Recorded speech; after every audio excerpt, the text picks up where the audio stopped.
Hola, nos da mucho gusto saber que estás nuevamente con nosotros. Aunque no te podemos ver y tal vez no te conocemos, pero le damos muchas gracias a Dios que juntos, tanto tú como nosotros, estamos aprendiendo mucho acerca de Dios. Como lo hemos estado diciendo, vamos a estar hablando y aprendiendo acerca del tabernáculo, que el tabernáculo es un tipo del Señor Jesús. Así es que ten lista tu Biblia, tu libro de apuntes, donde sea que estés apoyándote para aprender. Y bueno, vamos juntos a aprender en este día. Como cada vez lo hacemos, iniciamos con una oración. Ahí yo te quiero preguntar, ¿sabes tú qué significa la palabra oración? Bueno, cuando estamos en la escuela y estamos aprendiendo acerca de nuestro idioma, el español, se nos dice que la manera en que nosotros nos expresamos en el español es a través de oraciones, a través de una oración que tiene un sujeto, un predicado y un verbo. Bueno, es una declaración, es una forma de comunicarnos, de expresar lo que está dentro de nosotros. Lo podemos hacer ya sea hablando o escribiendo. Y bueno, hay algunas otras maneras de comunicarse, pues la oración es algo similar y es exactamente lo mismo. Oración significa hablar, declarar, decir con palabras lo que está dentro de uno. Entonces, cuando nosotros decimos que estamos orando con Dios, ¿qué es lo que estamos haciendo? Hablando con Dios. No estamos repitiendo algo ya hecho, no estamos meditando y pensando solamente, no estamos haciendo alguna otra cosa más que hablando con Dios.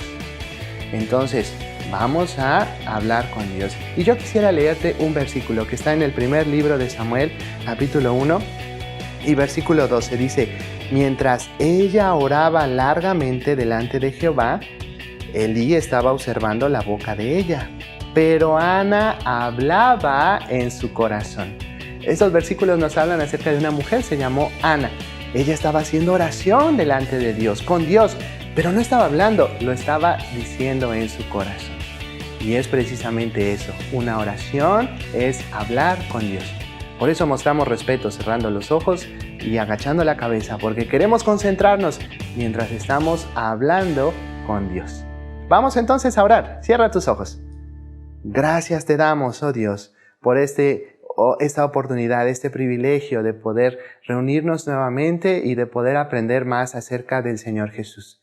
Te pedimos que tú nos muestres por medio de la Biblia, por medio del tabernáculo, acerca del Señor Jesús en este día. Pedimos de tu ayuda y que podamos aprender mucho. En el nombre del Señor Jesús. Amén.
Cuando ves esto, ¿en qué piensas? ¿En un rey seguramente o en un soberano? Sabes, antiguamente las naciones eran gobernadas por reyes y unos eran malos, unos eran aún más malos. Pocos eran realmente los que fueron buenos. Y existe un rey que vino, se presentó ante su pueblo y ¿qué crees? Fue rechazado por su propio pueblo, a pesar de ser el rey prometido de Dios. Pero este rechazo resultó ser un gran beneficio y una maravillosa bendición para quienes no son de ese pueblo.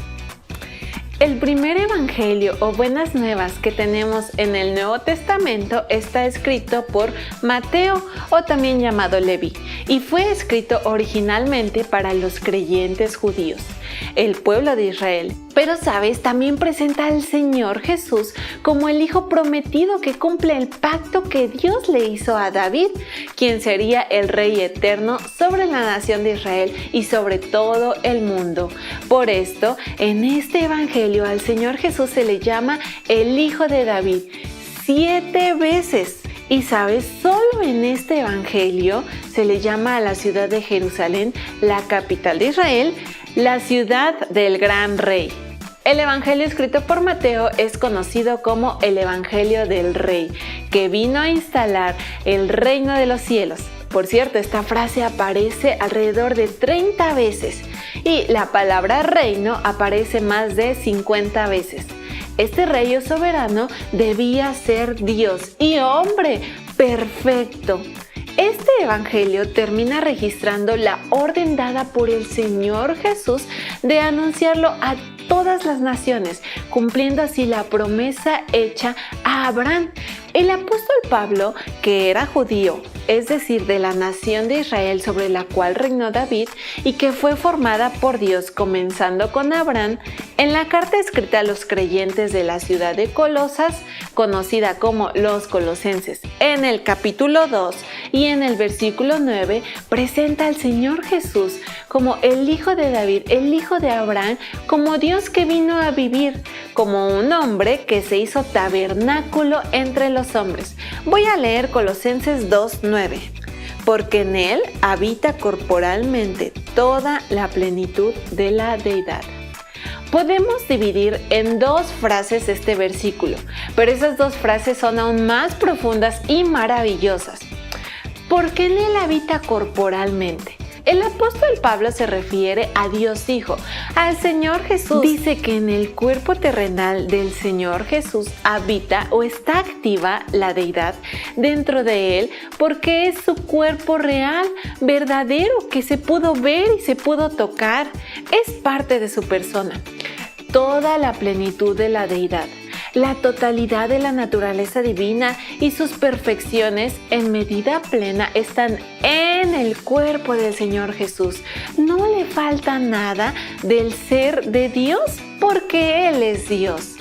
El Señor Jesús, siendo Dios Hijo, te amó tanto que tomó la forma humana para que tú puedas recibir las promesas hechas por Dios a Abraham. El ser benditas en él todas las familias de la tierra. La mejor bendición o cosa maravillosa que puedes recibir de parte de Dios es el perdón de todos tus pecados.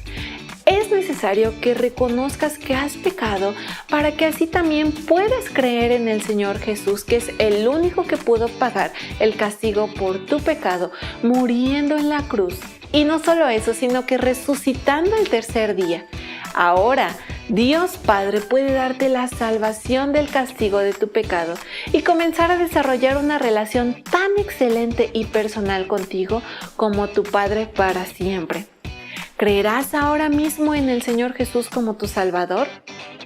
Y si ya has creído en el Señor Jesús como tu Salvador, entonces ya eres un hijo de Dios y el Espíritu Santo afirmará tu fe en el Señor Jesús por medio de su palabra. Abraham y David y todas las personas a quienes Dios les hizo preciosas promesas y creyeron en Él, cada vez que recordaban y conocían mejor la palabra de Dios, afirmaban su fe en Él. Cuando Dios cumpla todas esas promesas hechas a estos 2 grandes hombres de Dios, tú también podrás disfrutar de ellas. Y estoy seguro que lo más hermoso será ver al Señor Jesús, el Hijo perfecto de Dios, en su propio cuerpo y como Rey y soberano para siempre. ¡Qué maravilloso!, ¿verdad? Y esto será por toda la eternidad. Y ya que eres un hijo de Dios, el Espíritu Santo afirmará tu fe en el Señor Jesús por medio de su palabra.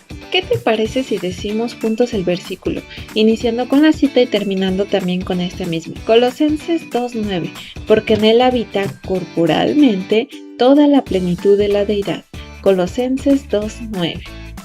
Colosenses 2:9, porque en él habita corporalmente toda la plenitud de la deidad. Colosenses 2:9. Una vez más, Colosenses 2:9, porque en él habita corporalmente toda la plenitud de la deidad.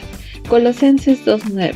Última vez, Colosenses 2:9, porque en él habita corporalmente toda la plenitud de la deidad. Colosenses 2:9. ¿Tienes una cámara fotográfica? ¿Has tomado fotos o tal vez selfies alguna vez? Bueno, puede ser que hasta con un celular. Tal vez tienes un álbum donde las estés guardando. Tal vez estas fotos te ayudan a recordar cosas que han ocurrido en tu vida. A mí sí me ayudan. Pero un cuadro o un retrato no es solamente una foto. Se entiende cuadro o retrato la descripción detallada y precisa por escrito o por palabra de la figura o carácter, o sea, de las cualidades físicas o morales de una persona. Por lo tanto, la primera definición de cuadro o un retrato es aquella que se refiere a la expresión plástica de una persona, a la imitación de la misma, lo que ocurre en una pintura y también en las esculturas. En un cuadro o retrato predomina la cara y su expresión. Se pretende mostrar la semejanza, personalidad e incluso el estado de ánimo de la persona. Por esta razón, en fotografía, un cuadro o un retrato no es generalmente una simple foto, sino es una imagen compuesta de la persona en una posición quieta. ¿Qué podríamos decir en cuanto a Dios? La Biblia dice en Juan capítulo 1 y versículo 18 lo siguiente: a Dios nadie le vio jamás. Pero Dios quiere que le conozcamos y la manera en que podemos hacerlo es por medio de su Hijo, el Señor Jesús. Por lo cual Dios, aún antes de que mandara al Señor Jesús a la tierra, nos dio cuadros o retratos de su persona en el Antiguo Testamento. Y ya que eres hijo de Dios, el Espíritu Santo afirmará tu fe en el Señor Jesús por medio de su palabra, por medio de la Biblia. Pensemos en la Biblia de esta manera: es el álbum de fotos de Dios. En cada una de estas lecciones donde estaremos hablando sobre el tabernáculo, encontrarás cuadros o retratos que Dios ha dado de su Hijo, el Señor Jesús. Mira y escucha. Aprenderás a conocerle mejor por medio de los cuadros o retratos que vamos a aprender. Cada cosa que vamos a aprender acerca de este tabernáculo, aún cada color, es un cuadro o es un retrato para ti y para mí del Señor Jesucristo, el Hijo de Dios. Pidamos a Dios que nos ayude a verle en estos cuadros o retratos. Vamos a orar. Gracias te damos, oh Dios, porque tu palabra nos va a mostrar al Señor Jesús a través del tabernáculo. Pedimos de tu dirección. Guíanos y enséñanos en cada versículo, en cada color, en cada cosa, en cada material, para que podamos conocer más acerca del Señor Jesús. Y te lo pedimos en el nombre del Señor Jesús. Amén. Ya hemos estudiado que mucho tiempo antes de que el Señor Jesús viniera a vivir en la tierra, los israelitas andaban por el desierto, andaban errantes, es decir, no tenían un punto fijo de destino. Moisés fue el líder de ellos. Dios mandó que Moisés subiera una vez más al monte Sinaí para darle un detalle de las instrucciones de cómo debía vivir su pueblo. Estando allí en el monte, Dios le dijo a Moisés: y harán un santuario para mí y habitaré en medio de ellos. Éxodo 25:8. Este santuario se llamaba tabernáculo. El tabernáculo sería exclusivamente para que Jehová Dios habitara en medio de su pueblo. Por lo tanto, este lugar era apartado, contado como sagrado para Dios y solamente para Dios. Dios le indicó a Moisés el tamaño exacto que tendría, la forma y todos los materiales de que sería hecho, tal como leemos en Hebreos capítulo 8 y versículo 5. Dice así: como se le advirtió a Moisés cuando iba a erigir el tabernáculo, diciéndole: mira, haz todas las cosas conforme al modelo o el tipo que se te ha mostrado en el monte. Lo que Moisés vio en el monte Sinaí fue un tipo, un modelo del verdadero tabernáculo hecho por Dios mismo, tal como dice Hebreos 8:2. Y de aquel verdadero tabernáculo que levantó el Señor y no el hombre. Los planos para el tabernáculo fueron revelados a Moisés del interior, es decir, desde dentro hacia el exterior, hacia afuera. Esto es una muestra evidente de que la revelación divina de Dios comienza con la misma persona de Dios y entonces va hacia el exterior y hasta llegar hacia nosotros. Tal como lo hizo Dios en los 10 mandamientos. Hagamos una pequeña memoria de los 4 mandamientos primeros. Ellos se refieren a la persona de Dios. ¿Quién es Él? ¿Cómo es Dios? ¿Cómo se relaciona con el hombre? ¿Y qué espera del hombre? Y los siguientes 6 mandamientos nos muestran la manera en que Dios espera y desea que las personas nos relacionemos unos con otros, que nos cuidemos también. Para hacer el tabernáculo y todo lo que habría en él, iban a necesitar madera, oro, bronce, lino. El lino es una tela tejida de una manera muy especial, piedras preciosas y mucho más.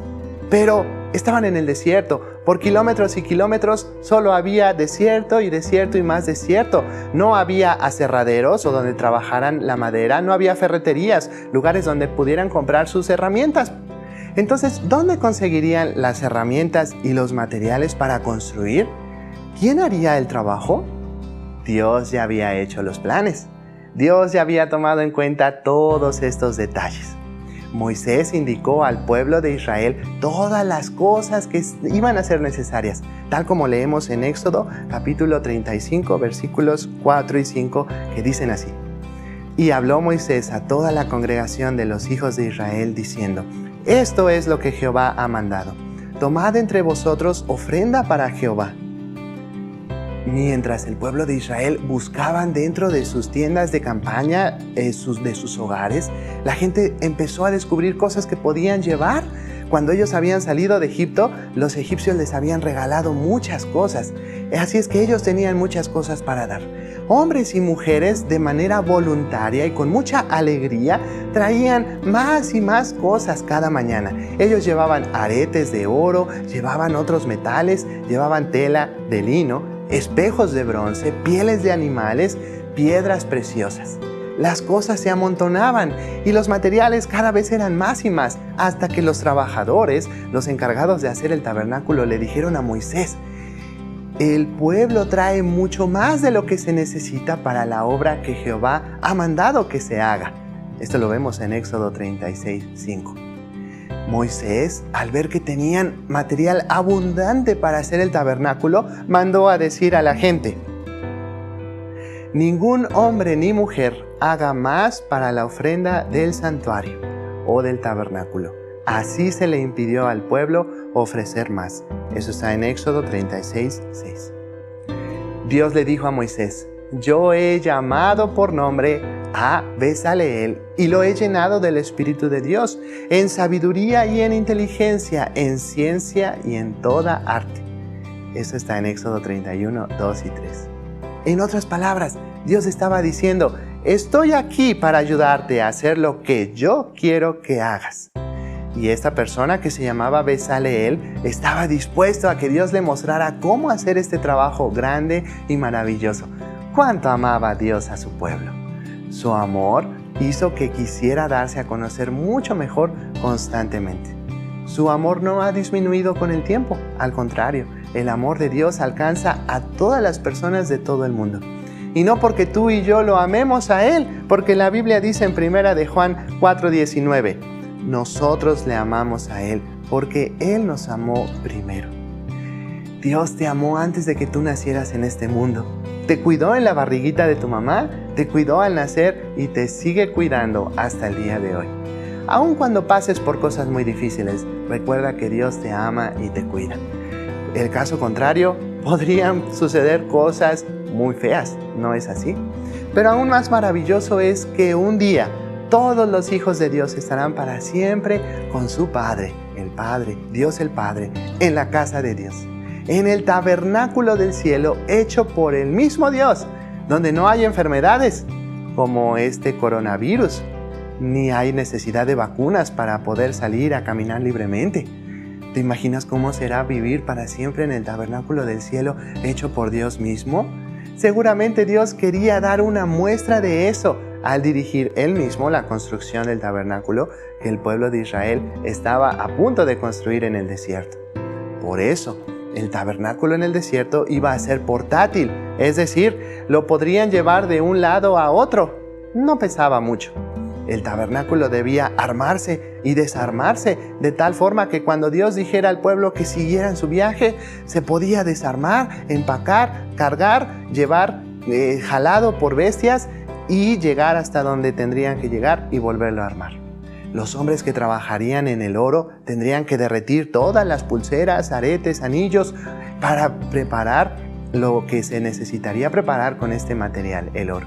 Otros trabajadores se ocuparían en tejer hilo de diferentes colores, como el azul, púrpura y carmesí, que es un tipo de color rojo, y preparar tela también de lino fino. En Éxodo 25, del 10 al 16, tenemos las instrucciones dadas por Dios para hacer el primer mueble del tabernáculo y su contenido, que es el arca, conocida también como el arca del pacto o el arca del testimonio. El arca era una caja o un cofre hecha de madera de acacia, que es una madera muy dura, pero al mismo tiempo es elástica y tenaz, muy duradera para resistir los cambios de humedad y a la pudrición. Las medidas serían 2 codos y medio, que es más o menos 1 metro y 15 centímetros de largo, y 1 codo y medio, cerca de 69 centímetros de ancho. De alto tendría 1 codo y medio, cerca también de 69 centímetros de alto. El arca debía ser cubierta de oro por dentro y por fuera. Debía tener una moldura, es decir, un borde artístico de oro alrededor. Para poder trasladarla de un lugar a otro, Dios le dijo a Moisés que debía fundir 4 anillos de oro y sujetarlos a sus 4 patas, 2 anillos en cada lado. Moisés debía de hacer 2 varas de madera de acacia y recubrirlas de oro para meterlas a través de esos anillos y transportar el arca. Estas varas nunca debían ser quitadas o sacadas de los anillos del arca. Dentro del arca, Moisés debía poner las 2 tablas de piedra donde fueron escritos los 10 mandamientos que ya estudiamos. Estudiemos el primer tipo del Señor Jesús en el tabernáculo, el arca del pacto. El arca representa la misma presencia de Dios en medio de su pueblo. El arca era hecha de 2 materiales que nos hablan del Señor Jesús. El primero es el oro. Esto nos habla o nos muestra la naturaleza divina del Señor Jesús. Y el segundo, la madera de acacia. Esto nos habla o nos muestra la naturaleza humana del Señor Jesús. Nuestro Dios es el Dios único. Y este Dios único es trino. La persona del Padre, la persona del Hijo y la persona del Espíritu Santo. Un día, en el plan perfecto del Dios Trino, el Padre envió al Hijo a la tierra. Dios Espíritu Santo lo colocó en la barriguita o en la pancita de la Virgen María. Ese día, Dios estableció su habitación en la tierra en un cuerpo humano. Jesús era Dios habitando o tabernaculizando aquí en la tierra. Esto es lo que nos dice la Biblia. Veamos primeramente lo que nos dice el apóstol Juan en su Evangelio, capítulo 1, y en los versículos 1, 2 y 14. En el principio era el Verbo, y el Verbo era con Dios, y el Verbo era Dios. Este era en el principio con Dios. La palabra Verbo se refiere a Dios Hijo. El Hijo de Dios estaba con Dios Padre, frente a frente, cara a cara, desde la eternidad, desde siempre. Es por eso que el oro nos habla de la naturaleza divina del Señor Jesús. Jesús es Dios Hijo. Como Dios no tenía cuerpo, porque Dios es espíritu, mira lo que dice Juan en el versículo 14. Y aquel Verbo fue hecho carne y habitó, es decir, hizo tabernáculo entre nosotros. Y vimos su gloria, gloria como del unigénito del Padre, lleno de gracia y de verdad. Dios Hijo tomó la naturaleza humana, pero sin pecado. Al hacerse hombre perfecto, cuando el Espíritu Santo lo colocó dentro de la Virgen María para que tomara esa forma de cuerpo, Él lo hizo sin pecado. Y de eso nos habla la madera de acacia. Ya que eres hijo de Dios, el Espíritu Santo afirmará tu fe en el Señor Jesús por medio de su palabra. Desde ese momento, Dios Hijo tiene cuerpo. Nació, fue alimentado por María, su mamá, creció, lloró de tristeza por ver el pecado de su gente, se cansó, tuvo hambre, durmió, y cuando fue crucificado, su cuerpo fue lastimado, fue herido. Por esa razón Jesús derramó su sangre. Él murió y fue sepultado, pero su cuerpo perfecto no podría sufrir el proceso para pudrirse, es decir, para descomponerse, así como el cuerpo de todos los demás muertos. Tal como lo dijo el apóstol Pedro al hablar acerca del Señor Jesús en la segunda parte de Hechos, capítulo 2 y versículo 27. Ni permitirás que tu santo vea corrupción. Esta corrupción de la que habla el apóstol Pedro, o el hecho de pudrirse o descomponerse, el cuerpo, es consecuencia de la muerte física que entró en el mundo por el pecado de Adán, por el pecado que Adán cometió en el huerto de Edén. La Biblia nos dice en Romanos 5:12, por tanto, como el pecado entró en el mundo por un hombre y por el pecado la muerte, así la muerte pasó a todos los hombres por cuanto todos pecaron. Tú, yo, toda persona que nació en este mundo, excepto el Señor Jesús. Nacimos con el deseo de pecar. El pecado es hacer las cosas a tu manera y no a la manera de Dios. Por eso es que desobedecemos los mandamientos de Dios vez tras vez. Mentimos, amenazamos a las personas que nos caen mal, dejamos de honrar a nuestros padres y muchísimas otras cosas más que a Dios no le agradan y que la lista es muy larga.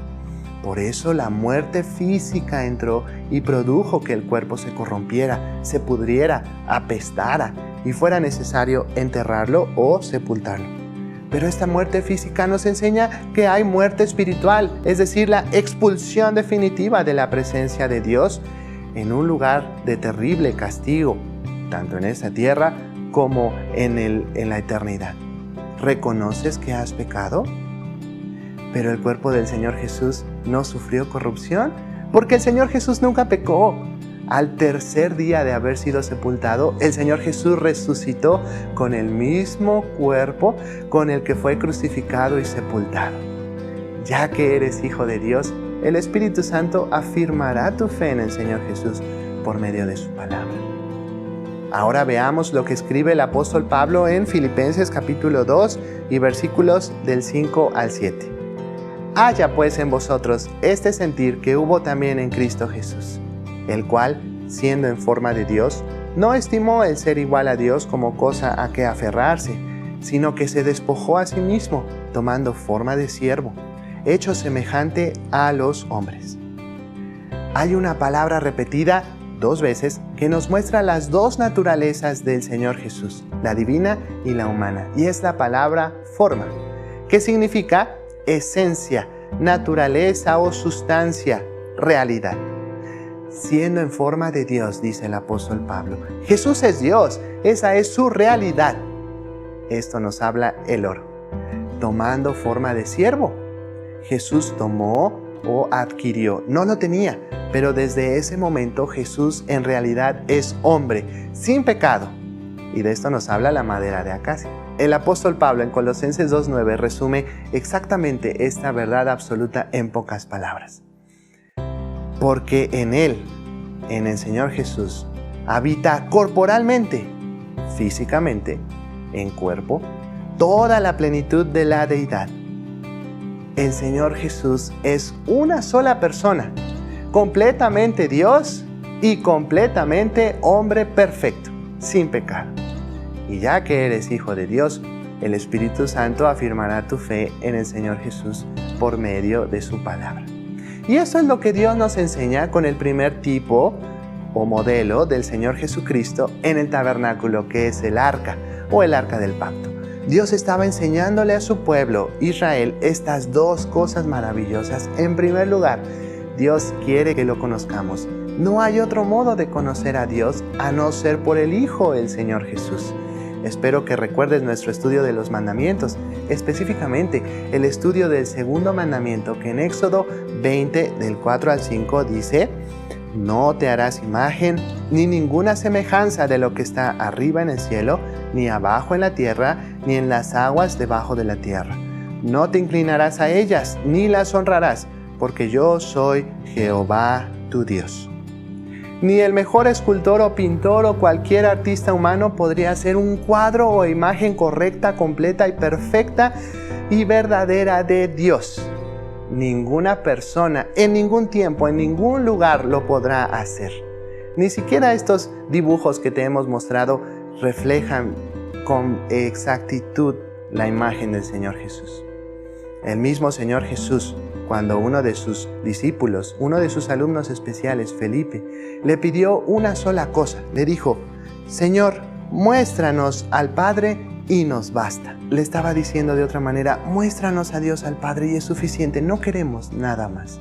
El Señor le dio como respuesta a la petición de Felipe las palabras que encontramos en Juan 14:9. Felipe, ¿tanto tiempo hace que estoy con vosotros y no me has conocido? El que me ha visto a mí, ha visto al Padre. ¿Cómo pues dices tú, muéstranos el Padre? En la carta a los Hebreos capítulo 1, donde el autor afirma que Dios se ha dado a conocer o se ha comunicado a su pueblo de muchas maneras, por muchas ocasiones, en diferentes tiempos, dice que finalmente Dios lo ha hecho por medio del Señor Jesús, el Hijo de Dios, quien es la imagen misma de su sustancia. El Señor Jesús es lo que Dios es. ¿Podemos repetir esta frase una vez más? El Señor Jesús es lo que Dios es Dios. Ya que eres hijo de Dios, el Espíritu Santo afirmará tu fe en el Señor Jesús por medio de su palabra. En segundo lugar, Dios quiere estar con nosotros. Dios Padre hizo que Dios Hijo anduviera por sí mismo, caminara por sí mismo entre su pueblo, caminara por sí mismo con y junto de su pueblo. Por eso al Señor Jesús se le llama Emmanuel. ¿Recuerdas qué significa? Dios con nosotros. O dicho de otra manera, con nosotros Dios. Cuando el ángel Gabriel anunció a José que la Virgen María, con quien se iba a casar, iba a tener un hijo, le dijo que le iba a poner por nombre Jesús, que significa Salvador. Este Jesús es Emmanuel, es decir, Dios con nosotros, según lo dice Mateo 1:23. Tal vez estés pensando, pero entonces, ya que Jesús es Dios, ¿por qué tuvo que morir? En la Biblia leemos en 1 Corintios capítulo 15 y versículo 3 lo siguiente: que Cristo murió por nuestros pecados conforme a las Escrituras. El Señor Jesús tuvo que morir para pagar el castigo de tu pecado y el mío. Lo hizo por ti y lo hizo por mí. Dios dejó que su Hijo muriera en la cruz para pagar por todas las cosas pecaminosas que tú y yo y todas las personas hemos pensado, dicho y hecho. La Biblia dice en Tito 1:2 que Dios no puede mentir. Lo voy a leer de la Biblia. En la esperanza de la vida eterna, la cual Dios, que no miente, prometió desde antes del principio de los siglos. El Señor Jesús resucitó de entre los muertos y volvió al cielo. Jesús vendrá otra vez, pero esta vez vendrá para llevarnos a los hijos de Dios al cielo, la casa de Dios.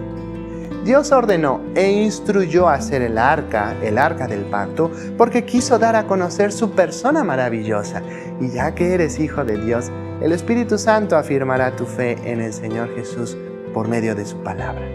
Desde que el Señor Jesús resucitó, Él regresó al cielo y envió al Espíritu Santo a la tierra.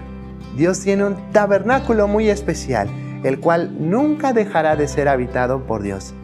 Ese tabernáculo es la persona que cree en el Señor Jesús como su Salvador. Si hoy tú reconoces que has pecado y crees en el Señor Jesús, recibiéndolo como tu Salvador, el Dios Trino, Dios Padre, Dios Hijo y Dios Espíritu Santo, vendrá a vivir en ti, te hará su tabernáculo. La Biblia dice en Juan 14:23, respondió Jesús y le dijo: el que me ama, mi palabra guardará, y mi Padre le amará, y vendremos a Él y haremos morada, es decir, viviremos con Él. ¿Amas a Dios? ¿Crees en su palabra? Eso es, ¿reconoces que has pecado? ¿Crees que el Señor Jesús vino, murió y resucitó y no vio corrupción para salvarte del castigo del pecado? Solo si es así, el Señor Jesús promete que Dios Padre te amará y el Padre y el Hijo harán una morada, habitación segura o tabernáculo dentro de ti. Por favor, cierra tus ojos e inclina tu cabeza. Si en verdad reconoces tu pecado y quieres decirle a Dios que crees en el Señor Jesús como tu Salvador, hazlo ahora con tus propias palabras. Y si tú ya eres un hijo de Dios, el Espíritu Santo afirmará tu fe en el Señor Jesús por medio de su palabra. Cuando alguna persona te enseñe que lo que acabamos de ver el día de hoy es mentira, si alguien te dice que Jesús no es igual a Dios el Padre, que Jesús es otro Dios, recuerda dos verdades absolutas que vimos el día de hoy. La primera verdad: el arca del pacto es un tipo de Cristo con sus dos naturalezas. La divina, esto representa el oro, y la humana, sin pecado, que representa la madera de acacia. Y la segunda verdad, como dice Colosenses 2:9, porque en Él habita corporalmente toda la plenitud de la deidad. ¿Podemos repetir esa frase que dijimos hace unos momentos? Jesús es lo que Dios es Dios. Ya que eres un hijo de Dios, el Espíritu Santo afirmará tu fe en el Señor Jesús por medio de su palabra. Como hemos estado viendo, anteriormente las personas tenían que hacer un sacrificio, matar algún animal, derramar la sangre de ese animal para que entonces ellos pudieran ser perdonados o limpiados del pecado que hayan cometido. Pero sabes, como ya lo hemos visto también, hoy en día tú y yo ya no tenemos que hacer esos sacrificios, porque ya hubo alguien que murió por ti y por mí, y es el Señor Jesús. Y de eso nos trata este canto, así que vamos a escucharlo con atención a cada una de las letras que dice.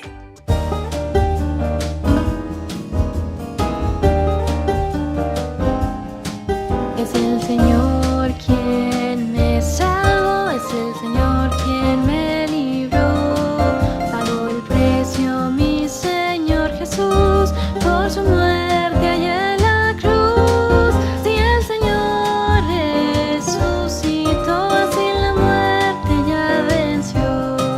Ahora quiero a mi Señor por siempre darlo.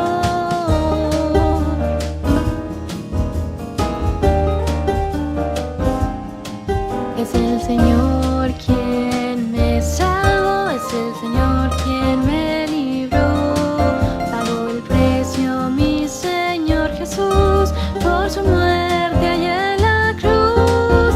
Si el Señor resucitó, así la muerte ya venció. Ahora quiero a mi Señor por siempre darlo.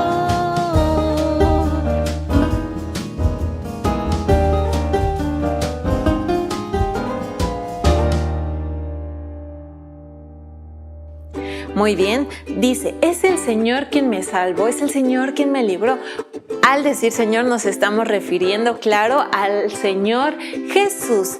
¿Y por qué es Él quien te salvó y quien te libró? Bueno, porque solamente el Señor Jesús es la única persona, el único ser que Dios vio apto, limpio, puro, sin mancha, sin defecto alguno, para poder pagar el precio, para poder morir por ti y por mí. Porque como ya vimos también, Él es el Cordero de Dios que quita el pecado del mundo.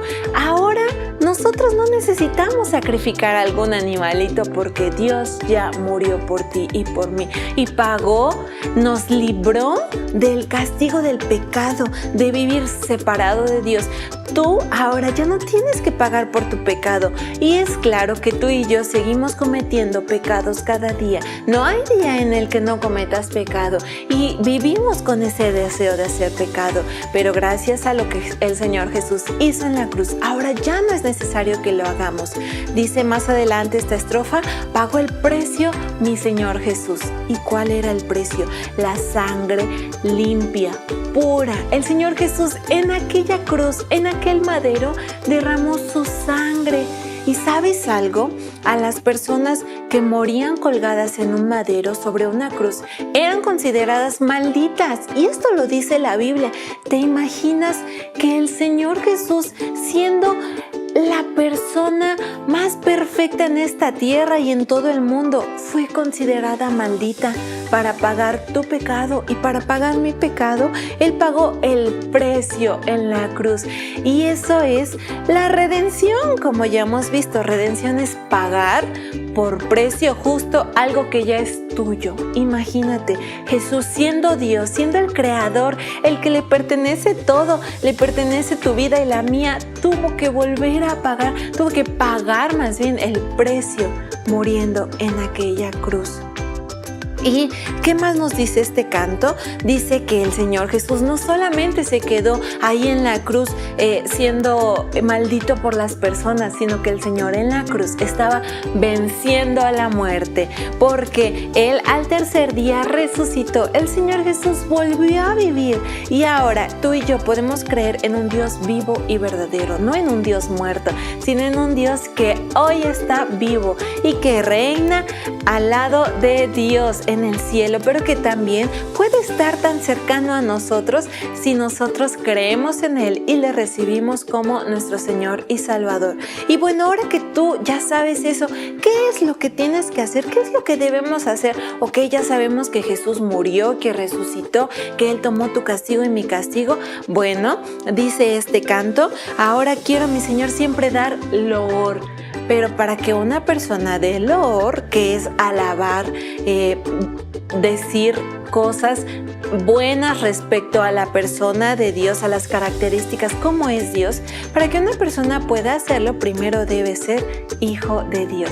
¿Qué debes hacer tú respecto a esto si tú aún no has creído en el Señor Jesús? Si tú aún no le has dicho: Señor, yo creo en ti, yo quiero que limpies mi corazón, que limpies mi vida, que te doy gracias porque ya no debo pagar yo ese precio. Bueno, cuando alguien lo hace, entonces ahora pasa a ser hijo de Dios. Dice la Biblia que el que cree en Jesús y le recibe como su Señor es hijo de Dios. Y si tú ya eres hijo de Dios, debes darle loor, debes alabarle, debes decirle: Señor, gracias porque eres maravilloso, porque eres asombroso, porque eres amoroso, porque enviaste a tu Hijo Jesús por mí, y ahora yo quiero siempre agradecerte. Y también compartir con los demás acerca de este amor. Eso es parte de alabar a Dios. Así que el día de hoy y en esta semana tú puedes darle loor a Dios y recordar lo que dicen las palabras de este canto. Vamos a cantarlo una vez más juntos.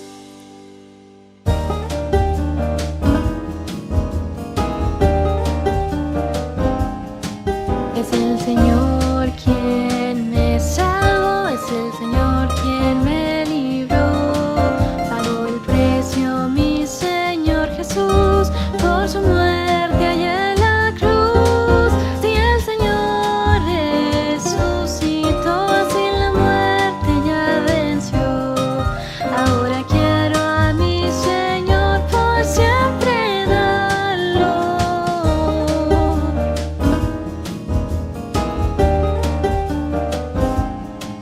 Es el Señor quien me salvó, es el Señor quien me libró. Pagó el precio mi Señor Jesús por su muerte allá en la cruz. Si el Señor resucitó, así la muerte ya venció. Ahora quiero a mi Señor por siempre darlo.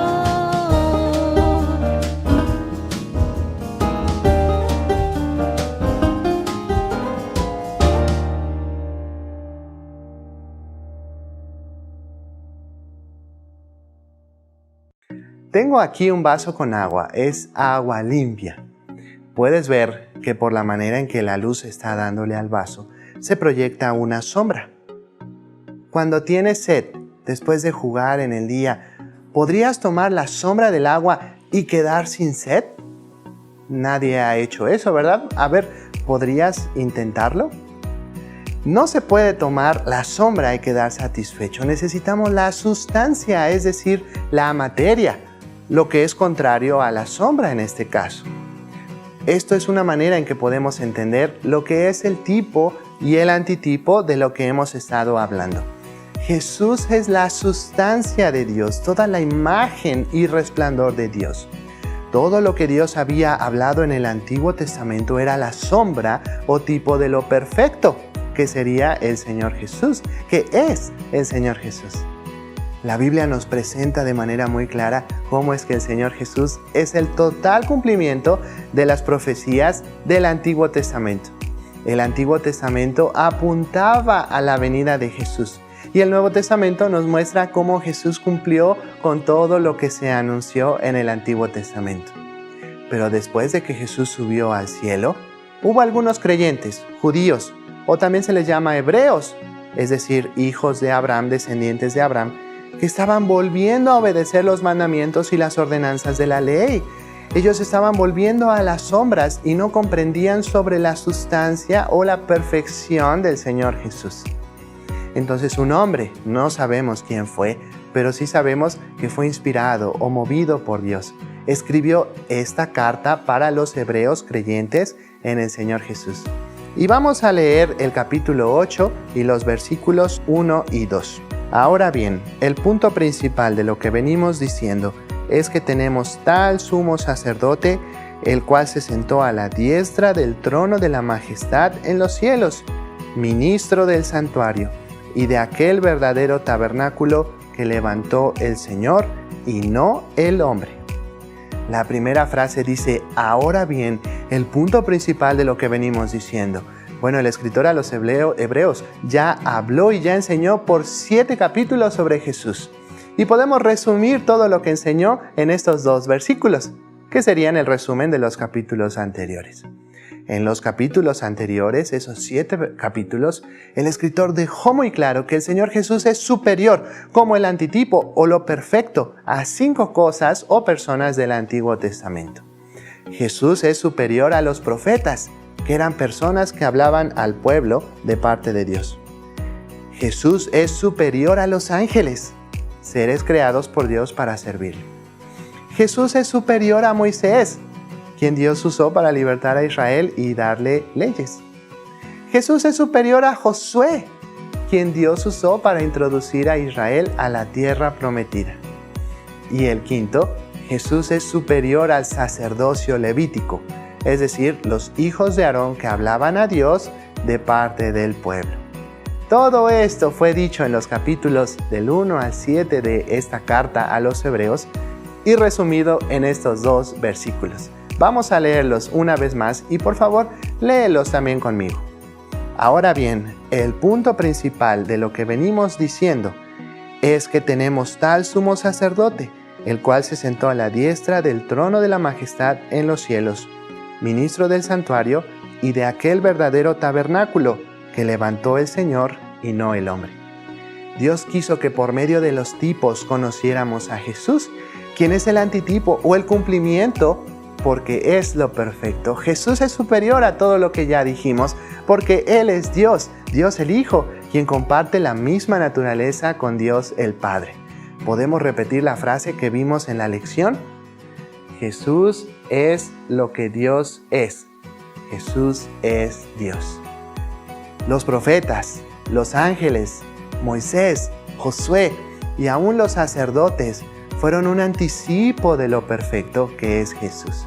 Jesús ya vino al mundo, vivió sin pecado, murió en la cruz, fue sepultado y resucitó para que tú y yo tengamos acceso directo a la presencia de Dios, en todo lugar y en todo momento. Ahora, por lo que Jesús hizo, podemos disfrutar de la perfección de Dios, quien es superior a todo, porque Él es la sustancia, Jesús, de Dios y no es la sombra. Toda la paz, misericordia, gracia y justicia de Jesús está a tu favor y disponible en todo momento. Si ya eres hijo de Dios, dale gracias por lo que Jesús hizo en la cruz a tu favor y sigue conectándote para conocerlo más y más a través de estas lecciones. Si aún no eres hijo de Dios, tu pecado te impide, es un obstáculo para que tengas y disfrutes de la perfección de Jesús. Solamente creyendo en Él, en el Señor Jesús, quien es superior a todo lo demás que ha sido creado, es que podrás tener a tu favor el perdón de pecados y la perfección de Jesús. Hoy es el momento para creer en Él. ¿Creerás en Él? Estos 2 versículos serán nuestros versículos lema a través de estas lecciones, pues nos hablan precisamente de la superioridad de Jesús. Y cada uno de estos días estaremos conociendo un poco más acerca de ellos. Vamos ahora a repetir con los ojos abiertos esta frase. Hebreos 8:1. Ahora bien, el punto principal de lo que venimos diciendo es que tenemos tal sumo sacerdote, el cual se sentó a la diestra del trono de la majestad en los cielos. Ahora lo vamos a repetir tapándonos un ojo. Hebreos 8:1. Ahora bien, el punto principal de lo que venimos diciendo es que tenemos tal sumo sacerdote, el cual se sentó a la diestra del trono de la majestad en los cielos. Ahora nos vamos a tapar los 2 ojos. Hebreos 8:1. Ahora bien, el punto principal de lo que venimos diciendo es que tenemos tal sumo sacerdote, el cual se sentó a la diestra del trono de la majestad en los cielos. Ahora vamos a hacerlo sin ver. Hebreos 8:1. Ahora bien, el punto principal de lo que venimos diciendo es que tenemos tal sumo sacerdote, el cual se sentó a la diestra del trono de la majestad en los cielos.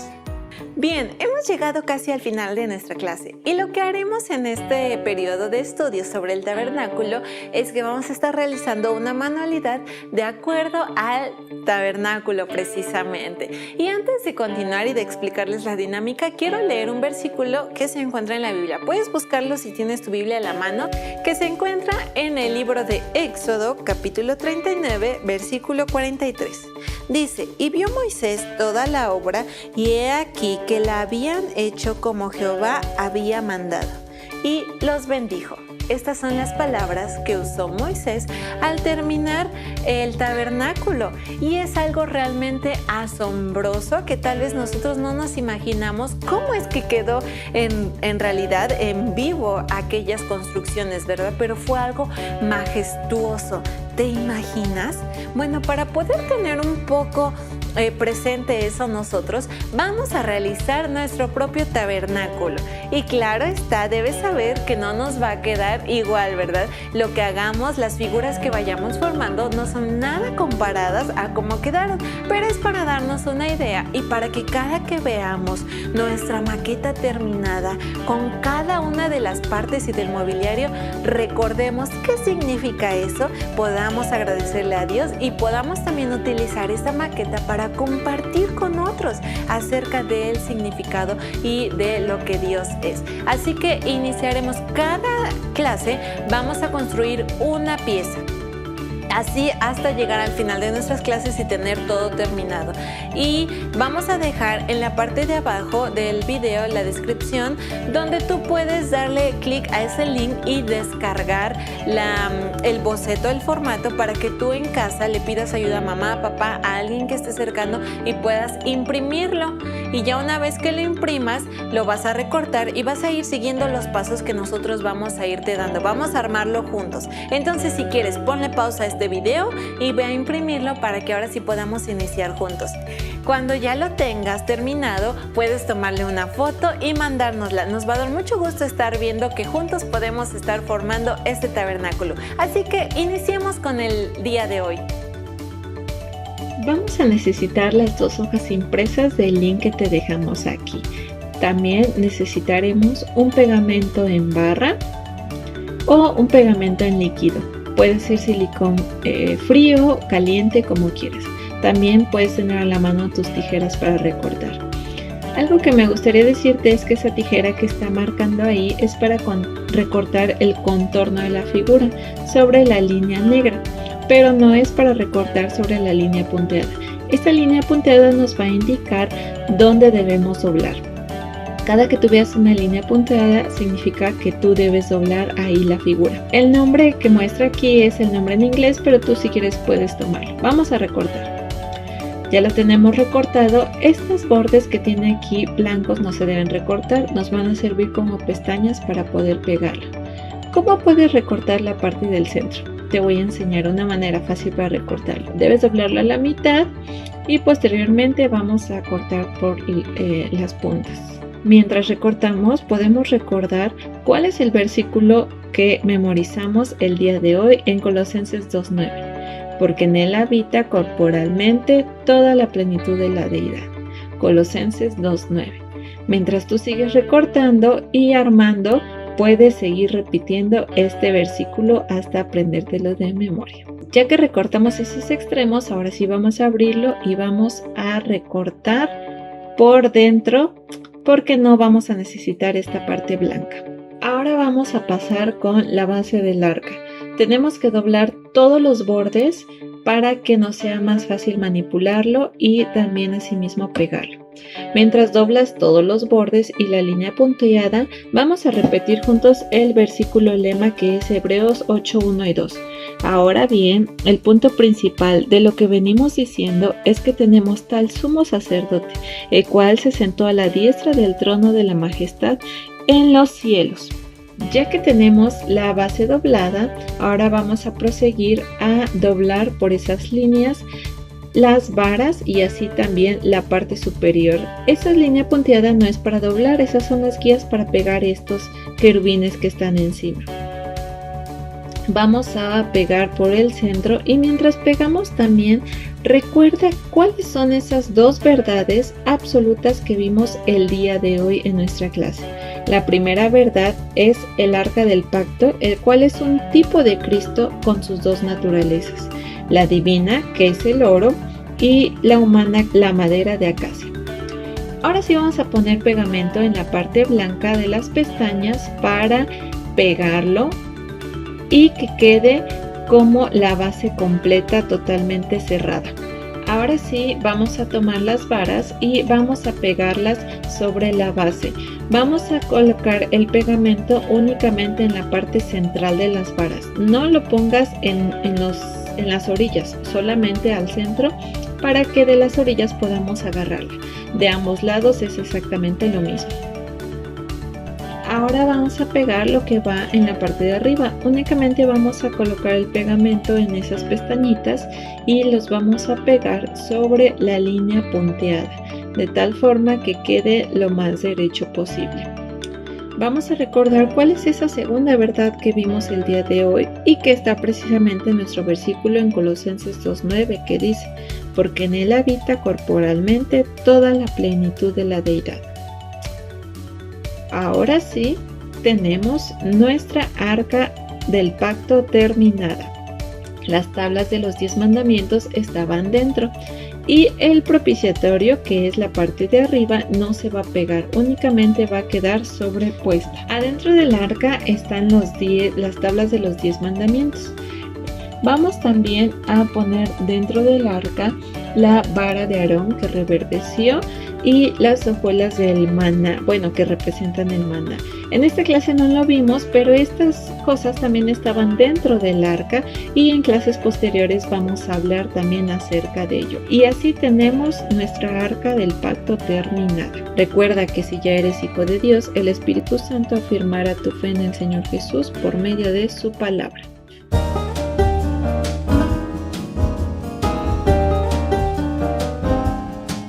Es el Señor